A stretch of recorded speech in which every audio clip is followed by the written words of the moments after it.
బాబు super 6లో మేము ఇచ్చిన తొలి హామీ 20 లక్షల ఉద్యోగాలు మేము కల్పిస్తాం.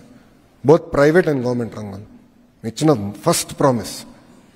దానికి మేము ఇప్పటికీ కట్టుబడి ఉన్నాం. అహర్నిశలు కష్టపడుతున్నాం. ఎక్కడ కానీ ఇబ్బంది లేకుండా చేయాలని లక్ష్యంతో మేము పనిచేస్తున్నాం. ఆ 20 లక్షల ఉద్యోగాలు కల్పిస్తాం. ఒక ఐటీ రంగంలోనే ఒక ఛాలెంజ్గా నేను తీసుకున్నాను. 5 లక్షల ఉద్యోగాలు కల్పించాలి. ఐటీ అలోన్ ఒక ఛాలెంజ్గా తీసుకున్నాను. అండ్ రాబోయే రోజుల్లో మీరు చూస్తారు ఎవ్రీ వీక్ అనౌన్స్మెంట్స్ ఉంటాయి. ఎందుకంటే చాలా కష్టపడ్డాం.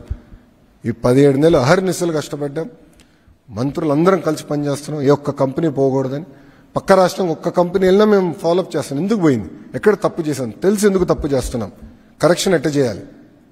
ప్రజలందరూ కూడా ఒకసారి ఆలోచించాలి. 2019 నుంచి 24 వరకు ఎవరు ఆంధ్ర రాష్ట్రం గురించి మాట్లాడేవారు కాదు. ఒక్కరు పెట్టుబడి పెట్టేదానికి వచ్చేవారు కాదు. ఓన్లీ విధ్వంసమే. అలాంటిది 16-17 నెలల్లో మీరు చూస్తే ఇన్వెస్ట్మెంట్స్ సెంటర్ ఆఫ్ డిస్కషన్గా ఆంధ్ర రాష్ట్రం వచ్చింది. That is the strength. దీనికి ప్రధానమైన కారణం డబుల్ ఇంజిన్ సర్కారే కాదు, డబుల్ ఇంజిన్ బుల్లెట్ ట్రైన్. అనేక రాష్ట్రాల్లో డబుల్ ఇంజిన్ సర్కారులనే, కానీ ఆంధ్ర రాష్ట్రంలోనే డబుల్ ఇంజిన్ బుల్లెట్ ట్రైన్ ఉంది. అది గౌరవ ప్రధానమంత్రి నరేంద్ర మోడీ గారు ఢిల్లీలో, ఆంధ్ర రాష్ట్రంలో గౌరవ ముఖ్యమంత్రి చంద్రబాబు నాయుడు గారు ఇద్దరు కలిసికట్టుగా పనిచేసి ఆంధ్ర రాష్ట్రాన్ని ముందలు తీసుకెళ్దాం, అన్ని రంగాల్లో ముందలు తీసుకెళ్దాం. ఈరోజు ఆంధ్ర రాష్ట్రం ఏ స్థాయికి వచ్చిందంటే కేంద్ర ప్రభుత్వం కొత్త రిఫార్మ్స్ తీసుకెళ్లాలంటే డైరెక్ట్గా వాళ్ళు చెప్తున్నారు ఇతర రాష్ట్రాలకు కొంచెం టైం పట్టచ్చేమో, ఆంధ్ర రాష్ట్రానికి మెసేజ్ పెట్టండి, ఒక ఫోన్ కొట్టండి, ఇమ్మీడియట్గా అయిపోతాయి.